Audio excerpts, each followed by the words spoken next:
We talk about culture nuances a lot, right? That comment you just made about a kid sagging his pants and that being reported that way, like that's crazy, right? So when you went through that and you said something, what was that process like? The whole backstory is I just do contract work, and I was covering for this person. So it was a black family. Like I said, they were from Miami. I was doing telehealth at the time. This was back during COVID when telehealth really picked up. And so I was doing telehealth and I was just logging in and stuff, and I saw this robe and I'm like, cool, I'm thinking it's like he's stripping, I'm like, okay, I'm ready to go in full force, I'm like, okay, he's disrobing. I'm thinking like, what can I do, especially like telehealth? I don't know the RBT like that. Like, what can I really do? So I got on the case, talked to the RBT. Now, what also was the frustrating part too was the RBT was fairly new. So he kind of accepted that. He's thinking like, because he was new, it had just passed. So he's like, okay, like this is okay, right? So we're going through all these things. So I finally watched the session and I see the RBT count something. I'm like, hey, what's up? Like, what were you counting? He was like, oh, this past BCBA told me that that's disrobing. I said, what? Because the boy, so he would have his pants up and then he would pull them down. You know how you pull them like right up under the butt. And I'm like,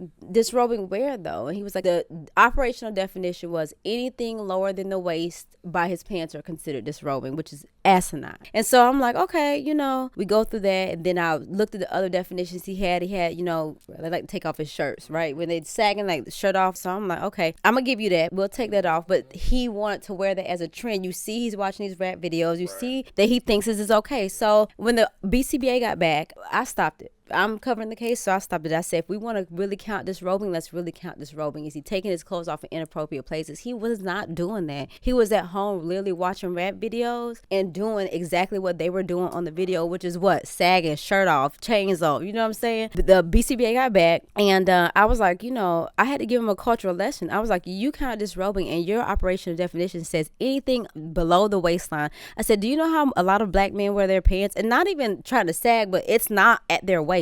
And the RBT is being technical. He's new. He's not like, giving a little gray. And he was like, well, yeah, but I was just trying to say, he's wearing it under his butt. I said, do you know how a lot of black men wear their stuff? He was like, no. I said, well, then why would you put that as a, operational definition? So we went back and forth for a little bit. And then afterwards, I bought it to the person. It was like the senior clinical person. I said, hey, I'm contract. This is my part-time job, but I don't like to waste time, but this is not time wasted. This is what's going on. And you need to know, and you need to observe this guy's clinical setting. He has no clinical cultural awareness because he's saying this. He wanted to go back afterwards and still keep tracking it. So he's removed from the case. They put a black female on and she was able to understand, and we completely took that off.